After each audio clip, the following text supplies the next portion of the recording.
Es 1 de diciembre y con la alegría de iniciar este mes en nombre de las sociedades bíblicas les damos un saludo muy especial a todos nuestros amigos de la causa bíblica alrededor de toda Latinoamérica, del mundo.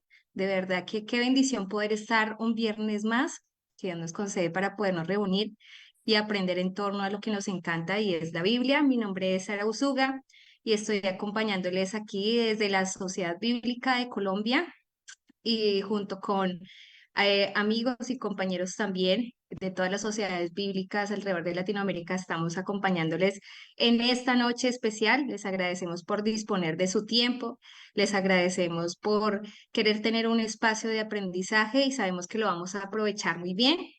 Quiero saludarles de una manera muy especial y voy a ir saludando a aquellos que se están conectando, que nos están escribiendo a través del chat de Zoom.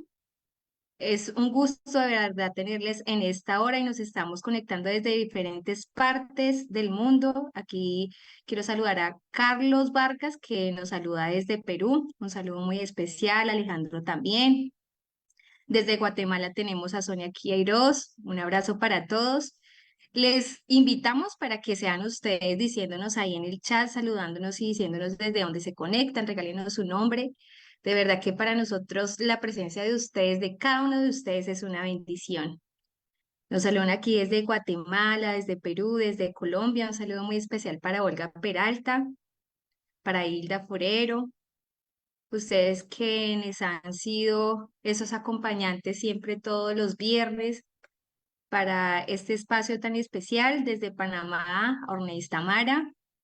Qué bueno tenerles a todos ustedes, de verdad que es un gusto y es increíble cómo ha pasado el tiempo, ya ha pasado todo este 2023, nos queda un mesecito, pero qué bendición la que Dios nos regala de poder seguir aprendiendo de su palabra y no solo aprenderla, sino que también emplearla, ponerla en práctica y difundirla a través de los lugares donde Dios nos permite socializarla.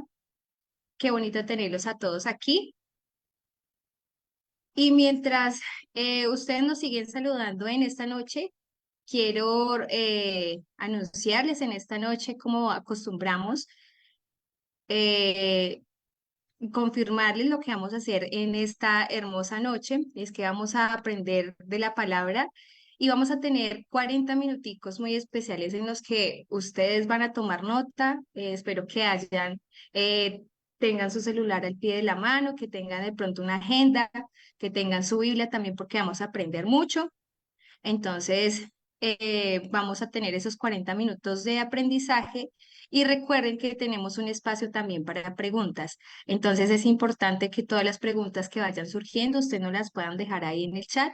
Nosotros, el equipo, vamos a estar muy pendientes para poderlas recoger y también poderlas desarrollar en el espacio después del webinar. Y recuerden que también tenemos esos regalos especiales que ofrecemos desde las sociedades bíblicas, así que recuerden escribir sus nombres, recuerden escribir el país para que estas puedan ser entregadas. Y al finalizar, vamos a comentarles acerca de unos eventos especiales que tenemos acerca de nuestros nuevos diplomados. Por la gracia de Dios, ustedes saben que tenemos nuestro campus bíblico y tenemos esa intención de seguir capacitando a través de la especialización del fundamento bíblico, así que los vamos a anunciar. Y también, como es de costumbre, si Dios nos lo permite, pues dentro de 8 días tenemos una nueva cita en la que ustedes se van a agendar y recuerden que ustedes son esos portavoces de ayudarnos a compartir a sus amigos, a sus conocidos, todas estas reuniones tan especiales de webinars que tenemos los viernes. Aquí nos siguen saludando nuestros amigos, de verdad que qué especial, qué bendición tenerlos acá en esta noche desde diferentes partes del mundo.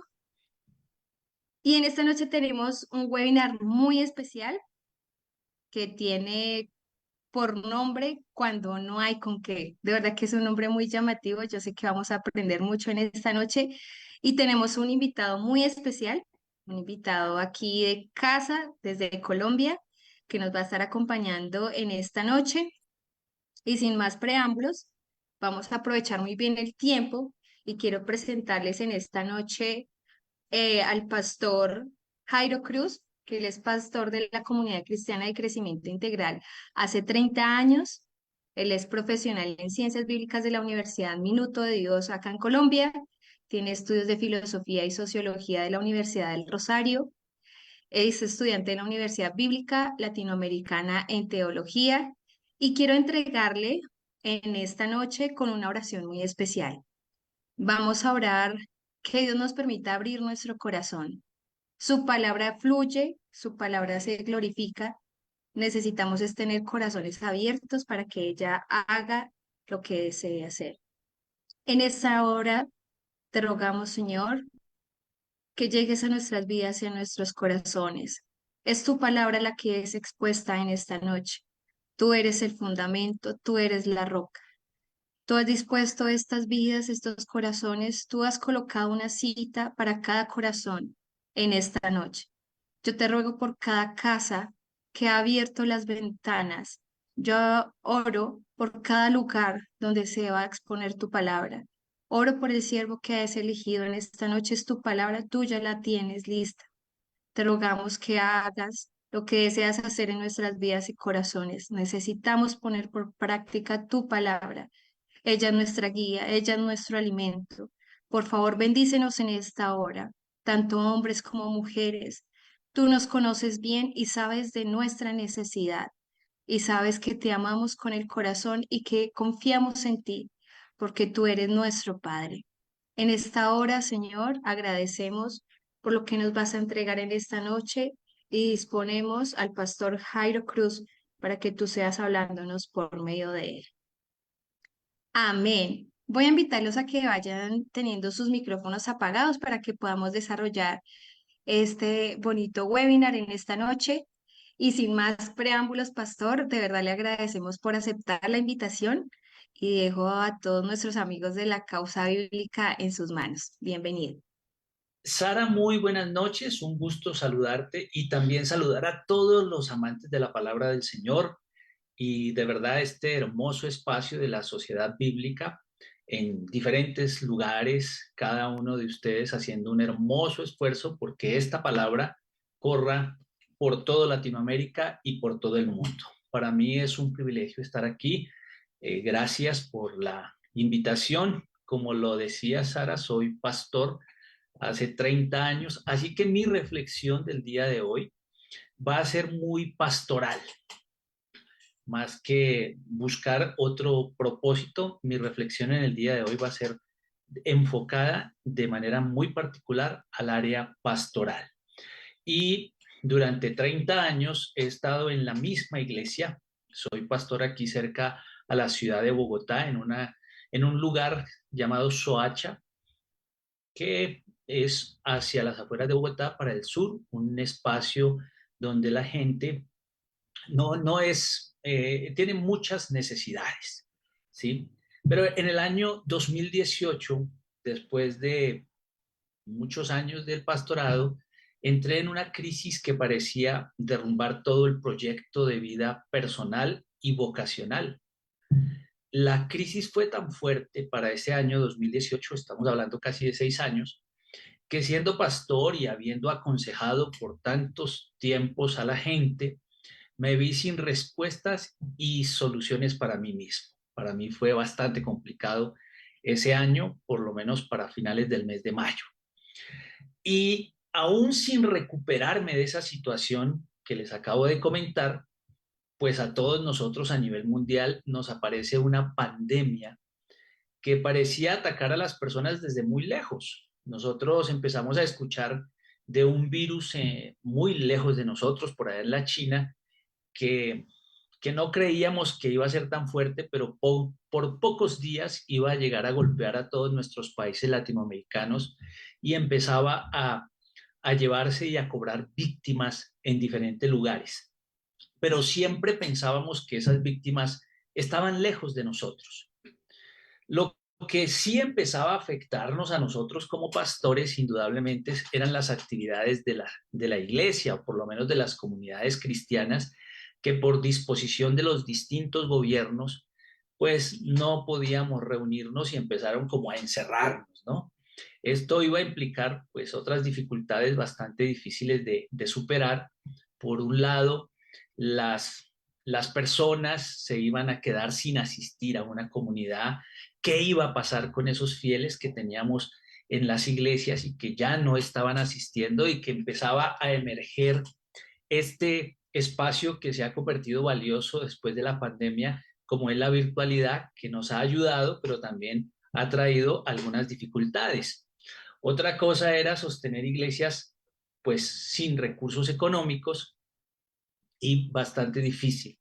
Pero el asunto no solo iba a terminar ahora en crisis para las iglesias y para la iglesia de este servidor, sino que el día 24 de diciembre del año iba a padecer o iba a fallecer uno de mis tíos, el 31 otro de mis tíos, el 31 de diciembre, y el 12 de enero tristemente también iba a fallecer mi padre por asuntos del COVID. Entonces, como que las situaciones y las crisis se iban ahondando, no solamente a nivel personal, sino ahora a nivel eclesial, donde no sabíamos, y ahora también con algunos fallecimientos de personas importantes alrededor mío, como era mi propio padre.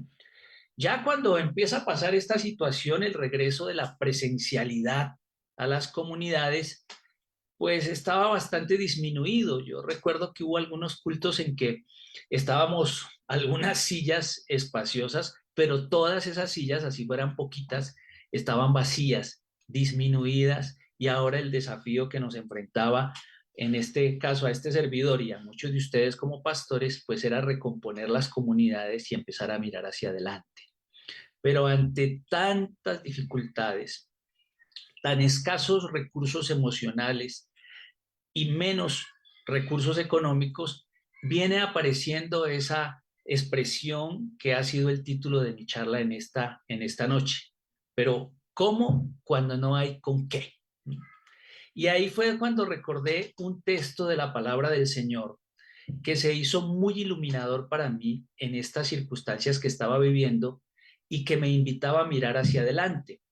Y es una experiencia que el mismo Señor Jesucristo vivió junto con sus discípulos. Y yo quisiera invitarles a hoy, pues imagínense, estamos en las sociedades bíblicas, no usar la Biblia sería un despropósito. Entonces yo quiero invitarles a todos ustedes que puedan acompañarme a un texto pequeño que está en San Mateo, capítulo 14, versículos del 13 al 21. Ese pasaje para mí se convirtió en un pasaje muy iluminador que me permitía fortalecerme a la luz de una experiencia del propio Señor Jesucristo. San Mateo capítulo 14 versículos del 13 al 21. Dice así, lo voy a leer en la Reina Valera del 60. Dice, oyéndolo Jesús se apartó de allí en una barca a un lugar desierto y apartado. Y cuando la gente lo oyó, le siguió a pie desde las ciudades. Y saliendo Jesús, vio una gran multitud y tuvo compasión de ellos y sanó a los que de ellos estaban enfermos. Cuando anochecía, se acercaron a él sus discípulos, diciendo, el lugar es desierto y la hora ya pasada. Despide a la multitud para que vayan por las aldeas y compren de comer. Jesús les dijo, no tienen necesidad de irse, dadles vosotros de comer. Y ellos dijeron, no tenemos aquí sino 5 panes y 2 peces. Él les dijo, traédmelos acá. Entonces mandó a la gente recostarse sobre la hierba y tomando los 5 panes y los 2 peces y levantando los ojos al cielo, bendijo y partió y dio los panes a los discípulos y los discípulos a la multitud. Y comieron todos y se saciaron y recogieron lo que sobró de los pedazos, 12 cestas llenas. Y los que comieron fueron como 5,000 hombres, sin contar mujeres y sin contar niños. Pues el Señor no dejó en su paso por este mundo absolutamente nada de lo que nosotros los seres humanos experimentamos, incluidas también las emociones. Jesús, como nosotros, también tuvo sueño, también tuvo cansancio, se enojó, se entristeció, se alegró, bueno, todas las emociones que podemos experimentar el Señor Jesús las llevó, incluso hubo un momento en que se alegró tanto que llegó hasta perder los estribos, que se llama exultarse, producto de las buenas noticias que le estaban trayendo sus seguidores acerca de cómo se estaba expandiendo el reino de los cielos. Sin embargo, hay una emoción que a veces pasamos por alto y fue el preciso momento en el que se entera del asesinato de Juan el Bautista. Mateo lo coloca allí a reglón seguido. Cuando escucha, oyéndolo Jesús, que es la expresión del versículo 13, oyéndolo Jesús. ¿Qué fue lo que escuchó Jesús? Pues lo que escuchó Jesús es precisamente el asesinato de Juan el Bautista. Y ese día el Señor se entristece tanto, pero tanto, tanto, que además de tener un rechazo permanente por los habitantes, incluso de Nazaret, esa noticia macabra, decide el Señor alejarse ese día y no atender absolutamente a nadie. Él dice, apartémonos de allí a un lugar desértico. Es decir, Jesús está viviendo un momento bastante difícil, un duelo bastante complicado. No solamente han asesinado a alguien tan importante para él como Juan el Bautista, sino que ya también se presume que si han asesinado a Juan el Bautista, también él está corriendo un riesgo bastante fuerte. Entonces, como que empezamos a ver conjugados dos cosas, el miedo que el Señor experimenta y la tristeza de lo que está pasando. Es lógico sentir el rechazo de sus coterráneos y a sus enemigos poderosos pisarles los talones. Ya no hay freno, han asesinado a Juan el Bautista y él comprende entonces que si se deshacen de Juan, pues van a venir por él seguramente y lo mejor es huir de ese lugar. Y además hay un dolor perfectamente normal por la pérdida de este hombre que había sido para él como él, que iniciaba el ministerio del Señor. Definitivamente las reservas emocionales del Señor Jesús están disminuidas y tantas situaciones al mismo tiempo lo dejan sin fuerza alguna para hacer la tarea. Parece que el Señor fuera a decir, bueno, con miedo y en esta profunda tristeza que estoy, lo mejor es desaparecer hasta recuperar el aliento. Con lo que no contaba el Señor Jesús es que yéndose en la barca con sus discípulos, la gente se fuese por la ribera y estuviesen viendo para dónde iba la barca y hasta dónde iba a llegar la barca, y entre más lejos iba la barca, más personas se unían a ese grupo de perseguidores que querían estar con él. Mire qué paradójico, Jesús quiere estar solo, pero la gente lo persigue desde la ribera y entre más lejos, pues lo único que va pasando es que van yendo de aldea en aldea y seguramente el rumor es, bueno, ¿y ustedes a quién están siguiendo? No, es que en esa barca va Jesús de Nazaret y se va llenando de un montón de personas que van siendo a tal punto de que el lugar que él escogió sí está bien apartado, pero no está desértico, pues hay una multitud que le da una calurosa bienvenida. Según los exégetas, el escritor bíblico se deja llevar por la exageración y nos coloca un escenario bastante grande de 5.000 hombres, sin contar mujeres y sin contar niños, pero independientemente del número de personas, es que ese día, preciso ese día, el Señor Jesús no quería ver ni siquiera a uno solo, no quería hacer nada con la gente, porque hay momentos en la vida en que los seres humanos de verdad que no tenemos cómo animarnos ni a nosotros mismos. Ya lo decía un poeta latinoamericano que decía que hay días tan lúgubres, que ni Dios nos hace sonreír. Y no queremos ver a nadie. Jesús vive esa experiencia de no querer ver a nadie. Y todo lo contrario, pues cuando llega a este lugar que está muy apartado, hay muchísima gente. Si el escritor bíblico es exagerado, simplemente él no quiere ver a nadie y la multitud se caracteriza por algo que está diciendo en el pasaje, y es que es una multitud caracterizada por la necesidad. No hay entonces más que hacer para el Señor Jesús sino ponerse manos a la obra y utilizar una estrategia como sanidad propia, ocuparse de otros, porque definitivamente no hay mejor remedio que tener compasión por los demás para que a lo mejor el Señor tenga compasión de nosotros. Hay una expresión que a mí me llama muchísimo la atención de un teólogo latinoamericano llamado John Sobrino, y es que cuando a John Sobrino le preguntan la definición de Dios, él dice algo que a mí me ha dejado profundamente marcado. Él dice, Dios es amor y no es cualquier clase de amor, es amor compasivo. Entonces, cuando el Señor Jesucristo está viviendo su duelo, pues el duelo que el Señor vive lo empieza más bien a recuperarse terapéuticamente cuando empieza a tener preocupación por todos aquellos que han llegado hasta ese lugar y los empieza a sanar, empieza a ayudarlos, empieza a superar la situación, no empieza más que otra cosa sino a estar todo el día ocupado. No se la pasó ni llorando, ni pensando en lo injusta que era la vida, ni lo malo que era Herodes, sino que le hizo la existencia un poco mejor a ese montón de personas, sanándolos de las enfermedades que padecían y ayudándolos de sus angustias.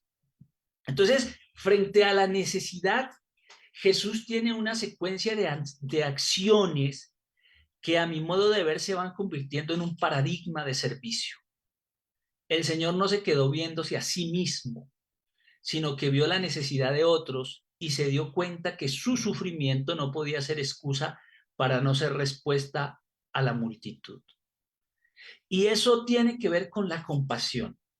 Creo que nosotros los que nos acercamos a la palabra del Señor, a la Biblia, y nos hemos dejado permear por el Señor Jesucristo, nos hemos dejado permear por su palabra, por las páginas de este texto que a nuestro juicio es un texto sagrado, no puede haber otra cosa sino compasión de nosotros mismos hacia una humanidad que está en decadencia. Esta misericordia marcó el ministerio del Señor durante toda su vida. Sabía ver y sentir con el corazón de Dios. Ponerse, como decimos nosotros en Colombia, en los zapatos de los demás. Y sin pensarlo más, llevar a cabo acciones pertinentes y efectivas como lo que estaba haciendo en este momento, que era sanando enfermos y ayudándole a personas que estaban siendo impertinentes en su dolor. Pero esa impertinencia en medio del dolor del Señor Jesucristo se le convirtió en algo terapéutico. Y yo creo que ahí empezamos a encontrar cosas interesantes para nuestra vida y para nuestra pastoral, y es cuando empezamos a mirar a los demás antes de estar mirándonos a nosotros mismos y compadeciéndonos de la situación que estamos viviendo, empezamos a ayudar y a hacer respuesta para otros. Dios empieza a ayudarnos. Podemos quedarnos en una actitud de comodidad o de lástima. Podríamos ser lastimeros, pero seguramente eso no va a solucionar nuestros problemas ni los demás. Por lo tanto, la posición de amantes de la palabra del Señor, de líderes, de pastores, es desacomodarnos para acomodar a otros. El gran reto es comprender que en nuestra debilidad y escasez, incluso de recursos emocionales, somos consolados por nuestro Dios y actuamos por un llamado, por una vocación que nos impulsa a cumplir el propósito de Dios por el cual nosotros hemos visto, Dios nos ha visto como continuadores y embajadores del reino de Dios.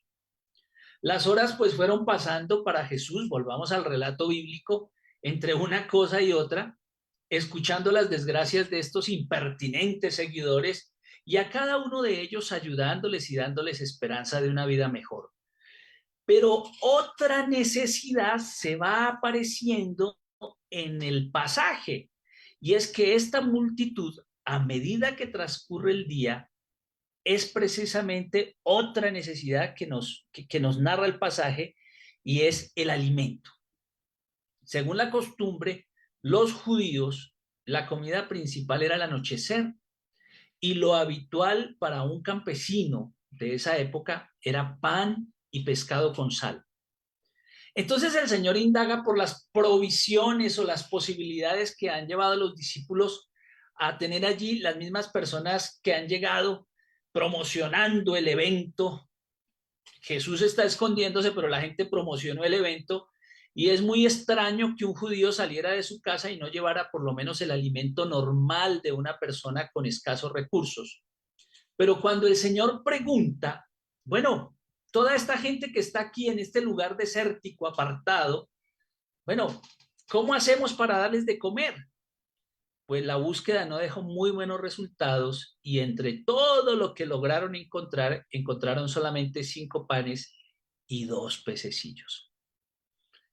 Y ante semejante situación, el Señor llama a los discípulos y estos realmente hacen un análisis coherente, ¿no? La solución no puede ser mejor.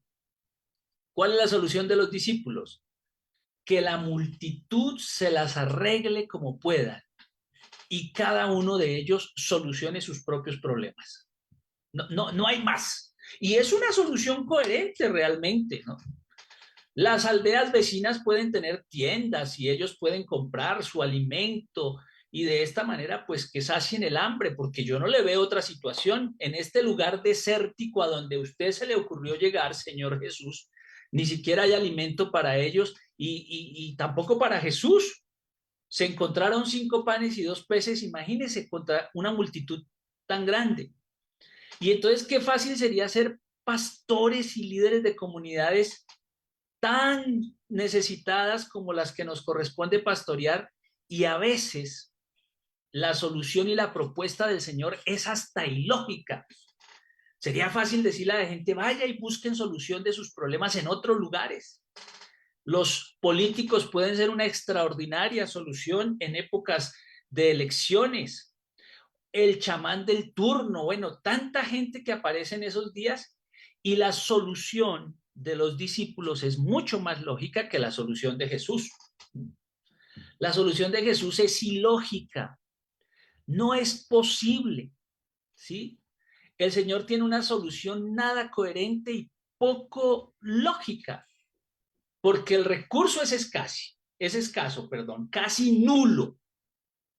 Y les va a decir a los discípulos, esta multitud no necesita irse, denle ustedes de comer. Oiga, ¿qué tenemos? 5 panes, 2 peces. No me puedo imaginar el rostro de los discípulos pensando en la solución tan absurda que se le ocurre al Señor Jesucristo en medio de esa situación. Más de 5,000 personas con 2 panes, con 5 panes y 2 pescados, ni siquiera pellizcando los alimentos podría resistir y podría solucionar el hambre de tanta gente. O sea, eso es un absurdo de Jesús. La lógica de los discípulos es más coherente que lo que Jesús está diciendo. Entonces tenemos una escasez emocional con la que empezó el pasaje. Jesús no quiere saber de nadie, pero ahora la escasez es de recursos económicos. No hay cómo solucionarle los problemas a tanta gente. Y entonces, ¿cómo es posible que se alimente una multitud tan grande si ni siquiera hay para solucionar los propios problemas que tiene Jesús y sus discípulos?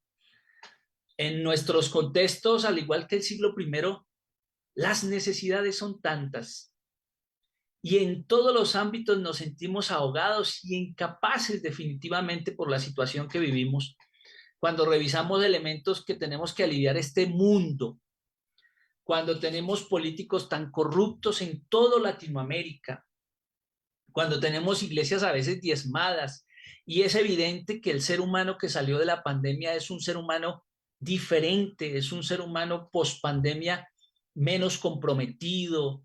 Pensábamos que iban a salir las personas más espirituales y definitivamente no ha pasado eso. Nos hemos encontrado con un ser humano distinto. La pandemia desnudó las debilidades de todas nuestras organizaciones eclesiales. Los feligreses tuvieron desencanto de la fe y muchos no han regresado. Por lo menos en un paneo general, encontramos iglesias que se han disminuido, por lo menos en asistencia, en un 40% mínimo de gente. Y los que no tenían propiedades, iglesias que no tenían propiedades, terminaron cerrando. Muchos en Colombia tuvieron que cerrar las iglesias, ¿sí? De pronto la gente que se apartó fue porque los discipulamos mal y les hicimos creer que el cristiano era una especie de Superman, que no les pasaría nada, y el COVID tocó puertas y el COVID mató muchísima gente, cristianos, pastores, y la gente hoy no quiere saber nada. Otro aspecto importante se vuelve el tema económico de nuestros feligreses, que viéndose disminuidos y se quedaron sin empleo, viraron a la iglesia como un lugar donde definitivamente podíamos ayudarles y hacer algo por ellos. Entonces vuelve a rehacer la pregunta: ¿y cómo cuando no hay con qué? Nuestra gente quedó perturbada emocionalmente, quedaron en crisis económicas, los templos no quedaron bien y algunas personas a veces de manera imprudente utilizaban las redes sociales para andar pidiendo diezmos y ofrendas y dejando el cristianismo mal parado en ese momento.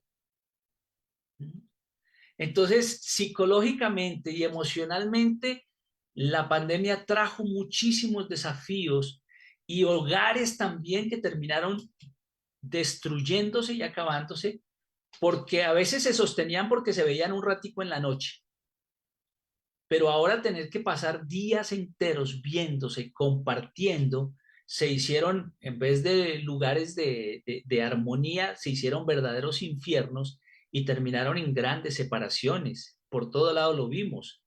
Entonces, volviendo a la historia bíblica, el maestro cuenta con recursos insuficientes y los bendice. Fijémonos en el detalle que ahora esos peces y esos panes están en las manos del Señor y no de los discípulos o de la gente. Y es que aquí me parece importante, y es que en las manos de nosotros, en nuestras propias capacidades, no nos podemos ni alimentar a nosotros mismos porque no hay con qué, ¿sí? No hay con qué. Pero en las manos de Jesús, eso que es insuficiente se vuelve suficiente. Y eso me parece muy importante. Claro que tenemos insuficiencias, pero en nuestra fe, cuando entregamos esa insuficiencia al Señor y le decimos: Señor, yo tengo 5 panes y 2 peces, pero ¿esto qué es para alimentar a 5,000? Seguramente en mis manos no alcanza, porque eso es ilógico, ni a pellizco. Pero cuando están en las manos del Señor, suple las necesidades de todos y sobra. Podríamos pensar que no tenemos lo necesario, indudablemente, para responder a las grandes necesidades que tiene esta humanidad. A veces no tenemos ni lo económico, ni lo emocional, ni lo psicológico. Y si pensamos de esta manera, pues a lo mejor estamos pensando en lo cierto. Pero es que la diferencia se marca en el hecho de que lo poco que tengamos puesto en las manos del Señor es más que suficiente.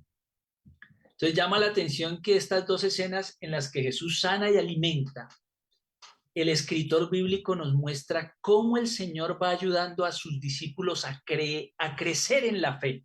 No solamente las personas están siendo alimentadas y están siendo sanadas, sino que sus propios discípulos van creciendo en la fe, y como cuando no hay con qué, es el momento de abandonarse en las manos del que sí tiene con qué. Es el momento de que nosotros entendamos que hemos creído en un Señor que nos da elementos para la pastoral hoy, que nos da elementos para seguir adelante, y que sus discípulos primarios y nosotros debemos comprender que somos la respuesta para la sociedad en crisis, no por nuestra competencia, sino por el poder de quien nos ha llamado a servir. Cuando yo veo tanta corrupción, tanta violencia, tanto desplazamiento en nuestros países, cuando observo tanta muerte alrededor, entonces me doy cuenta que sí existe una razón de ser de nosotros. Sí existe una razón de todos los que amamos a Jesucristo y queremos seguir los principios que están en este libro sagrado. Sí existe una razón de existir y no es existir ni por comodidades económicas, no es razón de existir por una religiosidad o por crear un fanatismo a la gente, es porque definitivamente nosotros somos una respuesta y la respuesta de Dios para un mundo deshumanizado y que cada vez se nos está perdiendo más. La iglesia no ha perdido la razón de existir, ¿sí? La palabra del Señor, como la socializamos en las sociedades bíblicas, sigue siendo pertinente y relevante para estos tiempos. Los panes los multiplicó Jesús, pero no los repartió Jesús. Se los dio a sus discípulos para que sus discípulos los repartieran a la gente. Porque nosotros somos la estrategia de Jesús para alimentar a estas multitudes. Él multiplica los panes y los peces, pero los encargados de llevarlos a la multitud fueron sus discípulos. Entonces, el Señor puede seguir haciendo grandes cosas, pero el plan para saciar el hambre de una humanidad como la que tenemos, somos nosotros. El único plan del Señor para aliviar los males de esta sociedad, somos nosotros. Nuestra debilidad no es excusa, sino que es el elemento que nos permite compartir la respuesta del Padre Celestial. Ahora, permítame decir lo siguiente. Terminaron quedando 12 cestas. Dice que los que comieron fueron como 5,000 y se saciaron y quedaron 12 cestas llenas. El pasaje se hace muy simbólico, indudablemente. Las 12 cestas nos están hablando casi que de todo el pueblo, ¿sí?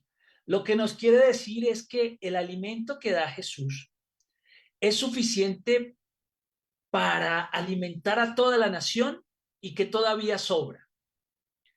Y ese pan de vida que alimenta y que sacia se llama Jesús de Nazaret. Ese es el pan que nosotros desde la palabra de Dios, que nosotros desde estos espacios tan valiosos que abren las sociedades bíblicas latinoamericanas, se convierte en la respuesta para una humanidad tan necesitada. No me cabe duda y cada día estoy más convencido que el proyecto de Jesús es el proyecto que responde a las situaciones y a las necesidades. Cuando Mateo escribe su evangelio, estamos hablando por allá, seguramente en el 80, y la gente está viviendo muchas crisis. Las personas están siendo perseguidas por el emperador. Los cristianos están siendo diezmados, ¿sí? Seguramente no tienen acceso al alimento y Mateo dice, ¿qué historia? O el escritor bíblico dice, ¿qué historia les cuento para animar a la gente en la fe? Y habla de esta historia queriendo decir, hay un alimento más valioso en medio de las crisis, cuando no hay con qué, cuando la vida se pone difícil, cuando abrimos los ojos y solamente nos encontramos con oscuridad, cuando la noche es larga y parece que no va a llegar el amanecer, dice, solamente hay un alimento que puede sostener a la gente. Y ese alimento, ese pan de vida, se llama Jesús de Nazaret. Y por eso hay una razón de existir de las sociedades bíblicas, por eso hay una razón de existir de los pastores, de los líderes, de los creyentes, y es que seguimos siendo la respuesta de Dios para una humanidad que está llena de hambre. ¿Hambre de qué? Hambre de justicia, hambre de honestidad, hambre de proyectos mejores que ayuden a salir adelante nuestros países latinoamericanos y del mundo entero. Hambre hambre de paz, donde nosotros tomamos las banderas de Jesús para encontrar paz y que seamos como esos pequeños Cristos en esta tierra. Siempre me ha llamado la atención Salvador, Monseñor Romero. Monseñor Romero predica la paz, y cuando un día lo amenazan de muerte y le dicen: usted lo van a asesinar, y él dice: si me asesinan, si me matan, resucitaré en el pueblo salvadoreño. Y mientras él estaba dando su homilía, lo asesina un francotirador desde fuera de su iglesia, y muere Monseñor Romero, pero las banderas que él había propugnado, había levantado, la paz que le había tenido, como que tocó al pueblo salvadoreño, y hubo una manifestación y un momento en que este pueblo hermoso se levantó para tener las banderas de la paz que había un hombre que había promulgado. Entonces, como que hubo muchos, ya no tuvieron un problema con un Monseñor Romero, sino con muchos pequeños Monseñores Romero. Pues usted y yo somos creyentes, hijos de Dios, seguidores de Cristo, y que usted y yo propugnemos por la paz, propugnemos por el alimento a una Latinoamérica tan necesitada, creo que se convierte en la verdadera solución que estamos necesitando. Y eso es cuando no hay con qué. Y no hay con qué, pues claro que no hay con qué, porque no es con nuestras fuerzas ni nuestras capacidades. Entreguemos nuestra incapacidad a Jesús, y seguramente que los 5 panes y 2 peces en nuestras manos son insuficientes, pero en Jesús son más que suficientes. Esa es mi propuesta para esta noche.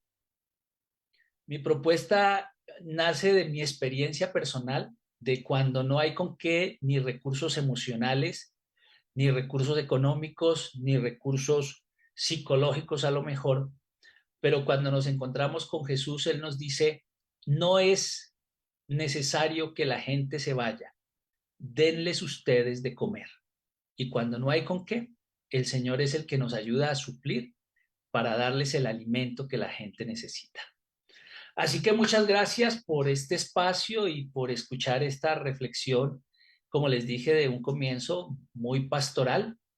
Y bueno, si hay alguna inquietud, algún comentario, pues este servidor les agradecería y los escucharía. Entonces, muchas gracias a todos los organizadores por este hermoso espacio que me han regalado.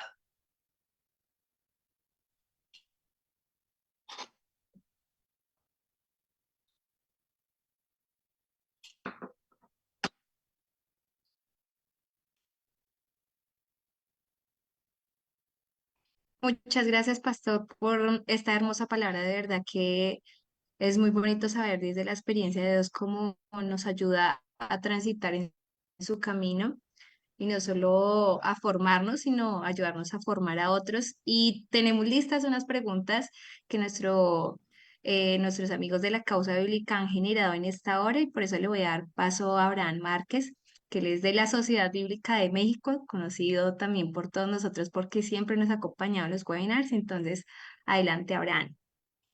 Gracias, Sara. Muy buenas noches, hermanos. ¿Qué tema, qué llamado tan profundo a la reflexión desde diferentes ángulos, diferentes estructuras, paradigmas?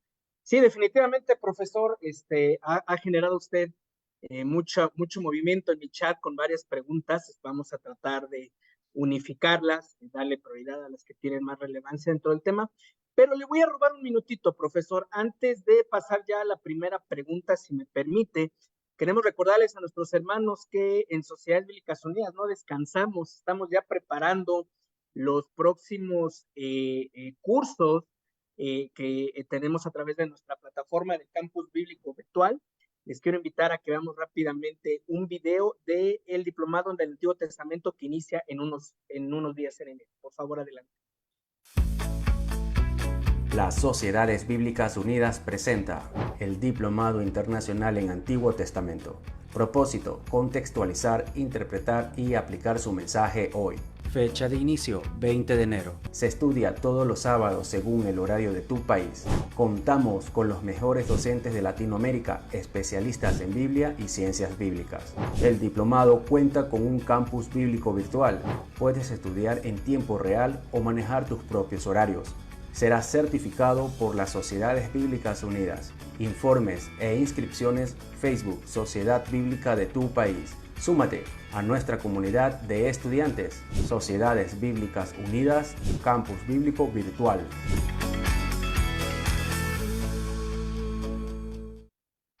Gracias, pues ahí están la primera propuesta académica del 2024 de las Sociedades Bíblicas Unidas, este diplomado de Antiguo Testamento que inicia el 20 de enero, la primera de 2 propuestas que estaremos lanzando.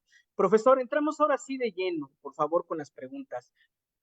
Al principio, usted nos habló un poco de algunas experiencias personales que marcaron su vida y de una experiencia social, colectiva, con la pandemia, que afectó, valga la redundancia, a la sociedad y la iglesia, ¿no? Y esto nos lleva a pensar en las implicaciones de la experiencia personal en la narrativa o desde la narrativa bíblica. Es decir, esta necesidad de aprender a hallar respuestas específicas a necesidades específicas en el texto bíblico, el cómo aplico el texto en esta situación en particular. Y esto lleva a buscar el referente, desde luego, en la persona de Jesús en el ministerio. La pregunta sería, ¿qué claves, qué características, qué métodos podemos identificar en Jesús para hoy lograr esta misión pedagógica de enseñar a la gente a hallar respuestas en su día a día? Bueno, yo creo que Jesús es un maestro consumado. El Evangelio de Mateo, cuando termina de hablarnos del Sermón del Monte, dice que cuando el Señor terminó de decir estas palabras, la gente lo vio y lo vio como uno que tenía autoridad, lo vio diferente a los demás maestros, porque Jesús tenía una autoridad distinta a la que los maestros de la época habían desarrollado, y es que Jesús no aprovechaba cualquier instante para convertirse en un maestro de las circunstancias. Lo que acabas de decir es muy importante, Abraham. La narrativa de Jesús es extraordinaria, es el maestro que de lo pequeño termina siendo una cantidad de elementos. Si está en el mar, habla sobre los peces; si está viviendo una circunstancia de tormenta, enseña la fe; si está en el campo, habla del sembrador; si está en la montaña, habla de la montaña. Jesús es un maestro por excelencia que utiliza una pedagogía permanente para transmitir y para enseñar. Y yo creo que los elementos que Jesús tiene también para nosotros mismos se convierten en una enseñanza indudable, y es que donde nosotros estemos, las circunstancias se pueden convertir en circunstancias pedagógicas para los pueblos a los que nosotros podemos desarrollar. Jesús era el maestro de la narrativa y desde la narrativa enseñaba. Hoy en día, Abraham y todos y todas, creo que la gente está cansada de los discursos largos a veces y complicados, pero la narrativa se ha convertido en un elemento que trae en sí enseñanzas profundas. Entonces, Jesús es maestro en eso.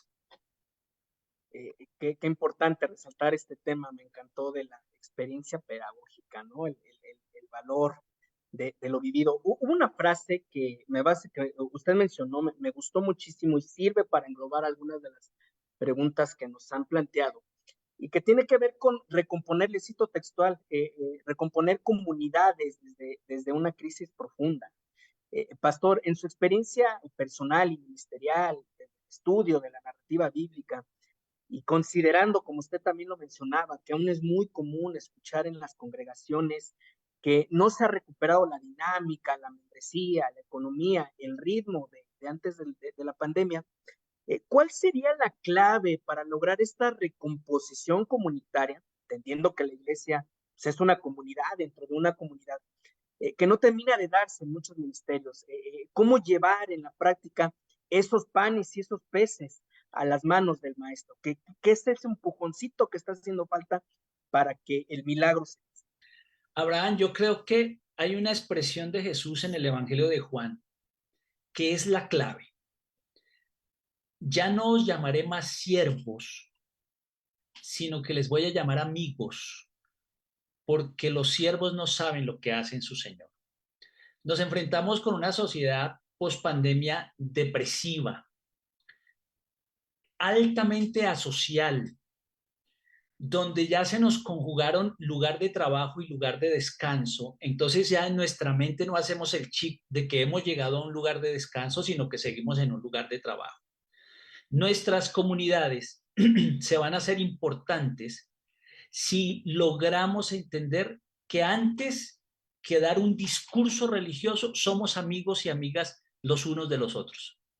Si nos vamos a preocupar de manera particular por esa persona que viene, no lo tenga como un número más. Ah, no, es que vienen 60 personas a la iglesia y faltó uno, pero eso no importa. No, si usted a ese uno le pone nombre y ese uno se convierte en su amigo, creo que vamos a lograr llegar a algo importante que la sociedad post-pandemia está necesitando, y es relaciones, que la virtualidad nos las ha quitado, que el trabajo nos lo ha quitado y que ahora las personas se han vuelto muy asociales, entonces las relaciones de amistad se hacen muy importantes, y creo que desde allí la iglesia puede recomponer su camino en entender que no es uno más, que es un amigo con el que quiero compartir mi fe.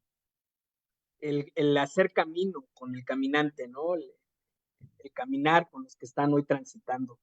Profesor, un tema que usted tocó, que creo que es en verdad clave, pero que también es muy sensible y que creo que merece tratarse con cautela. El tiempo en que Jesús busca parar por el duelo, por el dolor, la necesidad de la gente, ¿no? Y por otro lado, perdón, la necesidad de la gente. Un tema que parece que muchas veces no es compatible una cosa con otra, ¿no? La necesidad del ministro de parar y la necesidad propia de su misión. ¿Por qué menciono esto? Debo decir que en los registros de cada semana que nos da el Zoom y las inscripciones a los webinars, vemos que entran muchos pastores y ministros, quizás un 50% más. Y estoy seguro que la gran mayoría, si no es que todos, se pueden sentir identificados en algún momento con esto que usted planteaba, ¿no? De este Jesús que quiere parar, pero no puede parar porque el ministerio no se lo permite. La pregunta sería, y lo planteo con mucha cautela, ¿hasta qué punto es válido anteponer la cuestión ministerial a esta necesidad humana de vivir un proceso, ¿no? Hasta dónde Dios nos demanda como sus ministros el negar o guardar aún los procesos de dolor más profundo, y hasta dónde también Dios nos demanda la necesidad como ministros de pausas, de parar para renovar fuerzas y poder cumplir correctamente con nuestra misión. Una tremenda pregunta, Abraham. Desde mi perspectiva muy personal, yo creo que el Señor Jesús paró en algunos momentos. Hay momentos, por ejemplo, en el Evangelio de Marcos, que la segunda parte de Marcos, él se aleja de la multitud para enseñarle exclusivamente a sus apóstoles, ¿sí? También el ministro necesita renovar fuerzas. Creo que el pasaje en mención, el Señor está viviendo una crisis, y el solo hecho y la intención de Jesús de apartarse ya nos da una indicación de que hay momentos que hay que recuperar fuerzas, que hay que saber cuál es el momento ideal para recuperarlas y para traer nuevas fuerzas y seguir adelante con el ministerio. Y allí se hace muy importante que nosotros seamos como Jesús, formadores de otros discípulos y de otros ministros. Muy importante entender que nosotros no podemos vivir bajo un síndrome mesiánico. Nosotros no somos los salvadores, todo lo contrario, somos formadores de otros para que hagamos un trabajo en cuerpo y podamos ayudar en el desarrollo del reino de Dios con unas emociones sanas y con una mentalidad sana, porque si el ministro no se recupera y no está sano, pues tampoco va a poder generar una respuesta y sanidad a los que están alrededor suyo. El solo hecho de que Jesús diga, yo no quiero hoy hablar con nadie, me quiero alejar, ya es un indicativo que también el servidor del Señor necesita tiempos de descanso. Excelente, profesor. Estoy viendo que nos da tiempo, generalmente son solo 3 preguntas, pero siguen llegando las preguntas y creo que nos da tiempo para una cuarta, y abusando un poquito de su tiempo. Voy a leer textual, esto sí ya es un poquito más quizás de hermenéutica, exégesis, pero vale la pena también abordarlo desde esa perspectiva. Nos preguntan el por qué en la narrativa bíblica se excluyen, hablo del pasaje que usted citó de la alimentación, ¿por qué se excluye el tema de los niños y las mujeres, ¿no? Y el por qué, cómo encontrar quizás un paralelismo, podría yo decir, la necesidad de hambre de este pasaje con la provisión milagrosa que hizo Dios con el pueblo, por ejemplo, en Israel. Es decir, podemos encontrar paralelismos entre lo que Jesús hace con la alimentación milagrosa y lo que el Padre propiamente Dios hace en el Sinaí, en el desierto, perdón, y cómo explicar entonces de esa situación por qué no se menciona a mujeres o a niños. Bueno, creo que el escritor bíblico San Mateo está interesado en mostrarnos la suficiencia del pan que Jesús da, ¿sí? Y siendo hijo de su contexto en la narrativa, encontramos que se cuentan los hombres, pero no se cuentan las mujeres y los niños, no significando que estos no fuesen demasiado importantes para Jesús. En otros pasajes nos vamos a encontrar con un Jesús que lo siguen las mujeres y que lo siguen los niños y él los defiende y los cuida. Así que la Biblia nunca sería un generador de desigualdades. La Biblia es un generador de igualdad, hombres y mujeres. O sea, no es un feminismo extremo como a veces se cae, en el que el hombre queda relegado. No, no, no. Ni es un machismo que la Biblia tampoco apoya desde una buena interpretación. La palabra del Señor nos habla de igualdad y el apóstol San Pablo va a decir que en Cristo no hay hombres ni mujeres. En Cristo no hay esclavos ni libres, en Cristo no hay ni griego ni judío, en Cristo todos somos iguales. Pero el pasaje quiere mostrar la suficiencia del pan que alimentando 5.000 hombres, sin contar las mujeres y los niños, el hecho de que ya los tenga en cuenta allí, el Evangelio de Mateo nos está haciendo una referencia importante. Entonces, me da mala impresión que la intención de la narrativa no es descartar mujeres y hombres, sino mostrar que el pan que Cristo da es extremadamente grande. Y evidentemente podemos hacer una interpretación canónica echando una mirada hacia atrás, entendiendo que el pan de Sinaí, es decir, el pan que Dios daba a través de Moisés, era un pan que venía de Dios, pero que era como una prefigura de un pan que nos iba a dar Jesús. Eso lo va a aclarar mucho el Evangelio de Juan diciéndonos que ha venido el verdadero pan del cielo. Que Juan va a decir y va a desarrollar toda una teología desde el pan y va a hacer una comparación entre el pan de Sinaí y el pan que es Cristo. Por eso Jesús dice, cómanme a mí que soy verdadera comida y verdadera bebida. Entonces, Juan sí va a hacer esas comparaciones que son tan interesantes y además algo interesante, Abraham, es que para Mateo, que está hablando en unos términos judíos, va a hacer comparaciones entre Jesús y Moisés, ¿sí? Permanentemente. Jesús es perseguido de niño, Moisés es perseguido de niño. Moisés ayuna 40 días, Jesús ayuna 40 días. Moisés da las tablas de la ley en el monte Sinaí, Jesús da el sermón de las bienaventuranzas, porque la intención teológica de Mateo es demostrar que ha venido un Salvador más grande que Moisés. Entonces, el pan que da Jesús, que alimenta a todo el pueblo, pues termina siendo mucho más valioso que el pan que da Moisés. El pan de vida. Pues muchísimas gracias, profesor. En verdad qué importante, lo hemos mencionado en otros webinars y al principio cuando planeamos el programa de hoy. Qué importante unir la teología con la pastoral.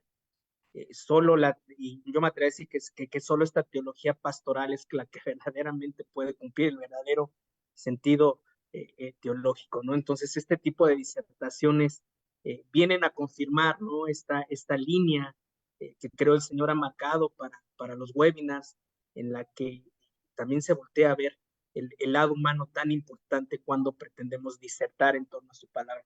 Entonces, pues muchas gracias, profesor Jairo, pastor Jairo. Oramos por usted, por su ministerio desde las diferentes sociedades bíblicas de Latinoamérica. Le abrazamos. Y antes de pasar a los anuncios finales, yo decía hace un momento que son dos cursos, dos diplomados que estamos preparando en las Sociedades Bíblicas Unidas. Si me ayudan a proyectar ahora el video del de Educación Cristiana. Adelante, por favor. Las Sociedades Bíblicas Unidas presenta el Diplomado Internacional en Educación Cristiana. Aprenderás herramientas digitales, técnicas y recursos pedagógicos para la enseñanza bíblica a diferentes edades. Inicio 20 de enero. Se estudian todos los sábados según el horario de tu país. Contamos con los mejores docentes de Latinoamérica con grados académicos. El diplomado cuenta con un campus bíblico virtual. Puedes estudiar en tiempo real o manejar tus propios horarios. Serás certificado por las Sociedades Bíblicas Unidas. Informes e inscripciones. Facebook Sociedad Bíblica de tu país. Súmate a nuestra comunidad de estudiantes. Sociedades Bíblicas Unidas, Campus Bíblico Virtual.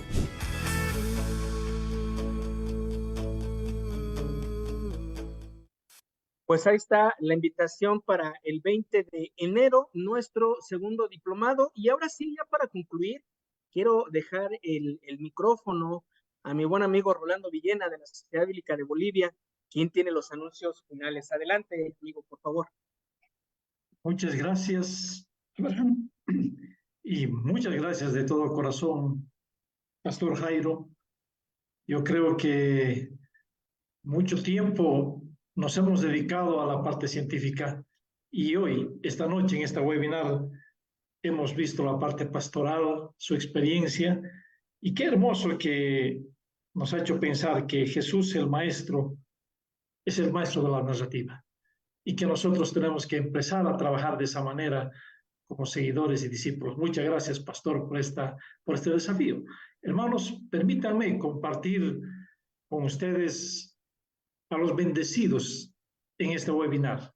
Usted se va a llevar un recurso bíblico de su sociedad bíblica para que se goce y comparta también con otras personas. Voy a mencionar del Perú al hermano Julio Gonia, del Ecuador, Asdrúbal Pérez, de Colombia, Milena Macías, de Bolivia, Felipe Copaquispe, de México, Rosario Quiñones, de Paraguay, Elías Cabral, de Panamá, Orneis Tamara. Usted ha oído su nombre, por favor, no pierda su tiempo, inmediatamente acérquese a la sociedad bíblica de su país y diga, he sido bendecido con un recurso bíblico, mi hermano. Muy bien, también quiero compartirles en esta oportunidad la nueva webinar que tenemos para este viernes 8 de diciembre.